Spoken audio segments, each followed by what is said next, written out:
Sa lahat ng kahangahangang nilalang sa mitolohiyang Mesopotamian, si Ansu ay isang nakamamanghang nilalang na may katawan ng leon at mga pakpak ng agila. Hinamon niya ang mga Diyos sa pamamagitan ng pagnanakaw ng kanilang mga sagradong bagay na nagpapanatili ng balanse ng universo. Ang aksyong ito ay naglagay sa lahat sa panganib, kaya't ang mga nagngangalit na Diyos ay kinailangang kumilos agad upang maibalik ang kaayusan.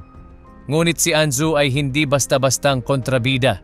Kinakatawan niya ang hindi mahulaan at ligaw na puwersa ng kalikasan, isang uri ng kapangyarihang nakakabighani, ngunit nakakatakot din.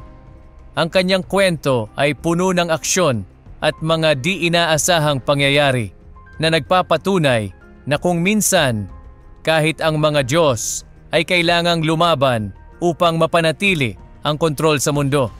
Si Ansu mismo ang personifikasyon ng kaguluhan, isang puwersang humahamon sa katatagan na itinakda ng mga Diyos. Sa pagnanakaw niya ng Tablets of Fate, mga tapyas ng kapalaran, hindi lamang niya kinuha ang napakalaking kapangyarihan para sa kanyang sarili, kundi nilabag din niya ang mga banal na batas na nagdulot ng krisis sa awtoridad ng mga Diyos.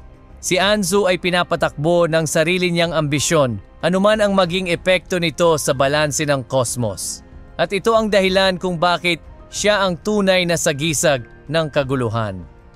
Bagamat ang mga Diyos, partikular sina Enlil at Ninurta, ay sumisimbolo ng kaayusan at proteksyon ng paglikha, si Ansu naman ay sumasalamin sa pag-aalsa.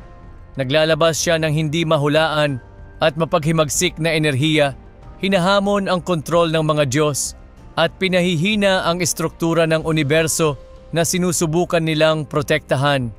Ayon sa alamat, natagpuan ni Ansu ang isang puno ng hulupu sa pampang ng ilog Euphrates at nagpa siyang gumawa ng pugad sa tuktok nito sa banal na hardin ng lungsod ng Uruk. Inaasahang gawing trono ito. Ngunit tumanggi ang Diyosang si Inanna na payagan ang halimaw at ang mga anak nito na gamitin ang kanyang sagradong hardin bilang punong himpilan ng kanilang kaharian ng kaguluhan. Sa tulong ng makapangyarihang bayani na si Gilgamesh, nagtagumpay ang Diyosa na itaboy ang nilalang mula sa kanyang banal na puno. Ngunit lalo lamang lumaki ang alitan ni Ansu sa mga Diyos dahil dito. Ang nilalang ng kaguluhan ay naghiganti sa pamamagitan ng pagnanakaw ng Tablets of Fate, mga sagradong artifact na nagbibigay sa may-ari ng ganap na kontrol sa universo. Kabilang ang kapangyarihang utusan ang mga kapalaran ng lahat ng nilalang at panatilihin ang katatagan ng kosmos. Sa pagnanakaw nito, binalaan ni Ansu ang istruktura ng kosmos, nagdala ng kaguluhang nakaapekto sa parehong mga Diyos at sangkatauhan upang mabawi ang mga tablets at maibalik ang kaayusan. Nagpasya ang mga Diyos na may kailangang humarap kay Ansu at mabawi ang mga sagradong artifact.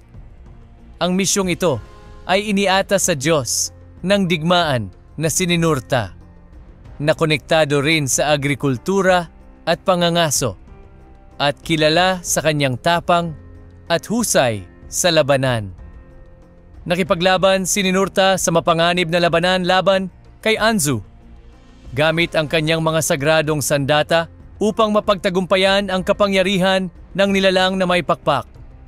Ngunit kahit na may makapangyarihang mga kasangkapan, hindi nagawang talunin ni Ansu si Ninurta na nakatakdang makamtan ang kaluwalhatian sa pamamagitan ng pagwawagi laban sa nilalang ng kaguluhan.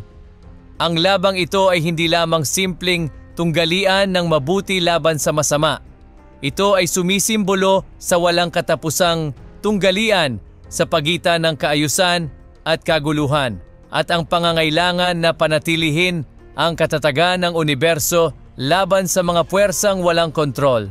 Ang tagumpay ni Ninurta ay muling nagpapatibay sa banal na hierarchy at sa pangangailangan na protektahan ang balanse ng kosmos.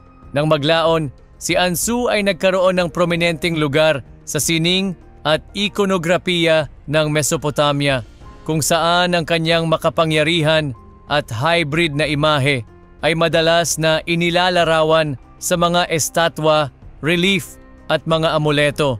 Karaniwang inilalarawan na may katawan ng leon, malalakas na kuko at malalawak na pakpak ng agila. Ipinapakita ni Ansu ang kombinasyon ng mga katangiang sumasalamin sa kanyang magkasamang terrestrial at celestial na kapangyarihan. Inilalarawan din ng mga artist ng Mesopotamia ang kagila-gilalas na anyo ni Ansu sa mga eksena ng labanan. Madalas na ipinapakita siyang nakikipagtagisan sa mga Diyos tulad ni Ninurta na binibigyang diin ang kanilang papel bilang mga kalaban ng kaguluhan. Sa mga relief sa mga templo at palasyo, makikita si Ansu na may hawak na tablets of fate na nagdadagdag ng drama sa kanyang kilalang pagnanakaw at itinatampok ang kahalagahan ng alamat na ito sa panahong iyon sa kulturang biswal. Ang imahe ni Ansu sa sining ng Mesopotamia ay nakaimpluwensya sa paglalarawan ng mga hybrid na nilalang sa mga karatig na kultura at nagtatag ng isang biswal na pamantayan para sa mga nilalang ng mitolohiya na kaugnay ng lakas at kaguluhan.